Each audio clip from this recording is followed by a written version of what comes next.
Bismillahirrahmanirrahim. Assalamualaikum warahmatullahi wabarakatuh. Uh, Alhamdulillahirrahmanirrahim. Wassalatu wassalamu ala asrafil anbiya'i wal mursalin Sayyidina Muhammadin wa ala alihi washabihi ajmain. Amma ba'du. Puji syukur kita panjatkan atas kehadirat Allah Subhanahu wa taala karena atas limpahan rahmat, taufik serta hidayahnya sehingga kita masih diberikan kesehatan hingga saat ini. Salawat serta salam tetap dicurahkan kepada junjungan kita Nabi besar Muhammad Sallallahu Alaihi Wasallam, karena atas perjuangan beliaulah kita dapat merasakan indahnya Islam hingga saat ini. Sebelumnya perkenalkan, nama saya Fandri dengan NIM 2314207774. Saya salah satu mahasiswa dari Program Studi Pendidikan Biologi Fakultas Keguruan dan Ilmu Pendidikan Universitas 19 November Kolaka. Adapun tujuan saya dalam pembuatan video ini yaitu untuk menunaikan tugas mata kuliah anatomi tumbuhan. Dosen pengampu Ibu Maretik SP MSI. Oke, baik. Di sini saya akan menjelaskan tentang pembelahan sel, yaitu pembelahan mitosis dan pembelahan meiosis. Ya, kita bahas dulu pembelahan mitosis. Sebelumnya ada yang tahu di sini pembelahan mitosis itu apa? Oke.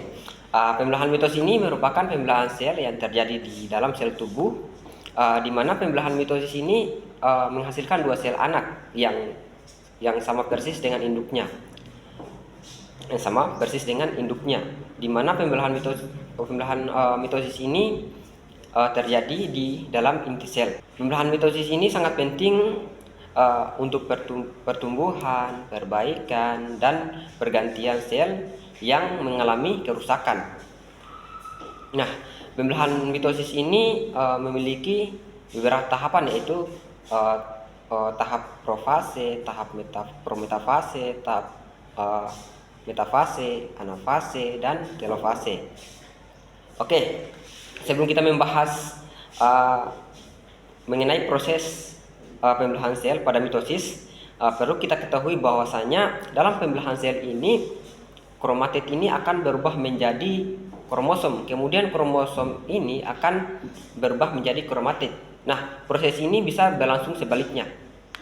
Oke, kita bahas satu persatu ya, proses pembelahan sel pada mitosis. Yang pertama yaitu profase. Profase ini merupakan tahap awal dari pembelahan mitosis, di mana ditandai dengan benang-benang kromatin yang ada di dalam nukleus itu menebal dan memendek. Kemudian kromatin itu akan berubah menjadi kromosom yang diikuti oleh hilangnya nukleus. Nah, pada tahap profase ini benang-benang spindel atau gelondong mitosis itu mulai terbentuk yang terdiri dari sentrosom dan mikrotubulus. Itu kemudian sentrosom membelah menjadi dua bagian, kemudian masing-masing bagian itu akan menuju ke kutub yang saling berlawanan, bagaikan satu sentrosom itu akan ke arah timur, yang satunya lagi ke arah barat.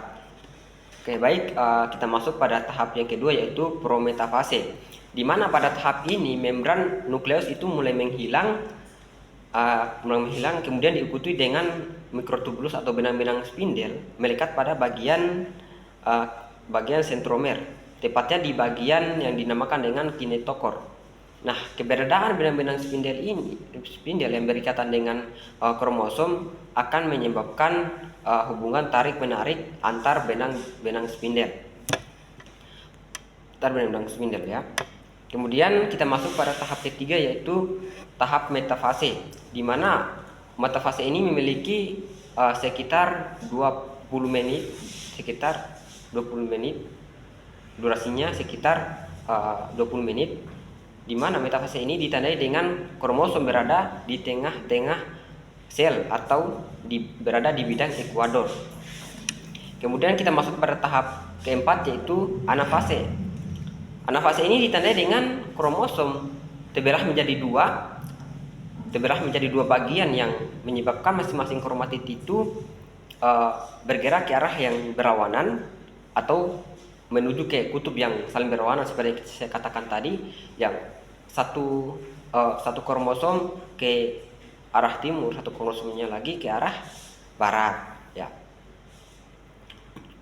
Sehingga pada tahap anafase ini kromatit sudah berada di kutub yang berlawanan. Baik, selanjutnya kita masuk pada tahap kelima, atau telofase. Nah, telofase ini diawali dengan pembentukan dua buah nukleus atau anak nukleus di dalam sel. Kemudian diikuti oleh hilangnya benang-benang spindle. Jadi benang-benang spindle yang menarik kromosom tadi akan hilang pada tahap telofase ini. Nah, kemudian kromatit itu akan berubah menjadi kromosom dan kemudian menjadi kromatin. Nah, pada tahap telofase ini kromatid akan berubah menjadi kromosom, kemudian kromosom itu akan berubah menjadi kromatin. Baik, kita masuk pada pembelahan meiosis. Pembelahan meiosis ini merupakan pembelahan sel yang terjadi di dalam sel eukariotik yang melakukan reproduksi seksual. Pembelahan meiosis ini terjadi di dalam sel-sel kelamin pada makhluk hidup. Pembelahan meiosis ini menghasilkan 4 sel anak yang masing-masing membawa setengah kromosom dari induknya, di mana sel anak yang dihasilkan itu tidak sama dengan sel induknya. Nah, pembelahan meiosis ini terdiri dari 2 tahapan, yaitu meiosis 1 dan meiosis 2. Kita bahas satu persatu ya. Meiosis 1.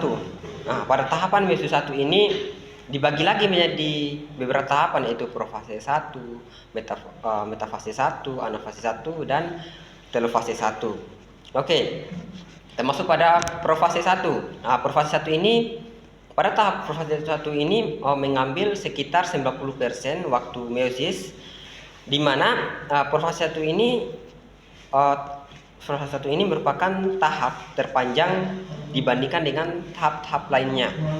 Karena kenapa? Ya, karena pada tahap profase ini terdiri atas 5 tahap, yaitu tahap leptoten, zigoten, pakiten, diploten, dan diagnesis.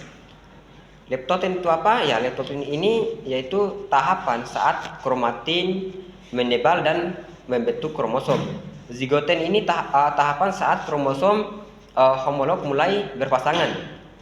Pakiten ini tahapan saat kromosom menebal dan mengganda menjadi 2 kromatid, tetapi masih bergabung dalam satu sentromer, sehingga disebut tetrad. Dan pada fase ini terjadi peristiwa pindah silang. Kemudian diploten ini, pada tahap diploten ini kromatid membesar dan memendek. Diagnesis ini adalah tahap saat nukleus dan membran inti menghilang, sentriol terpisah menuju kutub yang berlawanan, atau ya menuju ke kutub arah dan barat, dan terbentuk serat gerondongan di antara 2 kutub itu. Oke, baik, sekarang kita masuk pada tahapan meiosis 2 ya. Ya, meiosis 2 ini merupakan tahapan lanjutan dari meiosis 1. Setelah terbentuk 2 sel anak pada tahapan akhir meiosis 1 tadi, maka akan dilanjutkan ke tahapan meiosis 2. Nah, profase 2, metafase 2, anafase 2, dan telofase 2 ini merupakan tahap-tahap yang ada pada meiosis 2. Kita masuk pada profase 2. Kita bahas pertama, yaitu meiosis profase 2. Nah, berbeda dengan meiosis 1 yang mengalami replika DNA. Nah, pada tahap meiosis 2 ini tidak terjadi replika DNA. Tahap profase 2 ini dimulai ketika terbentuk sentriol yang membelah dua menjadi anak sentril, di mana mulai bergerak ke arah yang kutub atau ke arah yang berlawanan, yang juga diikuti pembentukan benang-benang spindle. Selanjutnya membran nukleus itu menghilang. Kemudian kita masuk pada metafase 2. Pada tahap ini terjadi pengikatan kromosom oleh benang spindel di bagian kinetokor yang berada pada sentrosom, sehingga kromosom berada pada bidang ekuador dalam keadaan sejajar. Kemudian kita masuk pada tahap selanjutnya, yaitu anafase 2. Nah, pada tahap anafase 2 ini benang-benang spindel itu akan menarik kromosom ke arah yang berlawanan, sehingga menyebabkan kromatid pada kromosom itu akan terpisah dan bergerak ke arah yang saling berlawanan. Kemudian kita masuk pada tahap terakhir dalam meiosis 2, yaitu telofase 2. Nah, pada tahapan telofase 2 ini kromatid itu sudah sampai pada kutub yang berlawanan, mulai terbentuk nukleus dan kromatid berubah menjadi kromosom. Benang spindel mulai menghilang dan diikuti oleh terbentuknya membran nukleus. Nah, pada tahap akhir telofase 2 itu akan terjadi sitokinesis, sehingga masing-masing sel yang tadi terbentuk pada tahap telofase 1 tadi akan membelah masing-masing menjadi 2 buah sel, sehingga pada tahap akhir akan terbentuk menjadi 4 buah sel, 4 buah anak sel. Baik, itulah penjelasan dari saya terkait proses pembelahan mitosis dan meiosis. Sekian dari saya akhiri dengan ucapan wabillahi taufiq wal hidayah. Wassalamualaikum warahmatullahi wabarakatuh.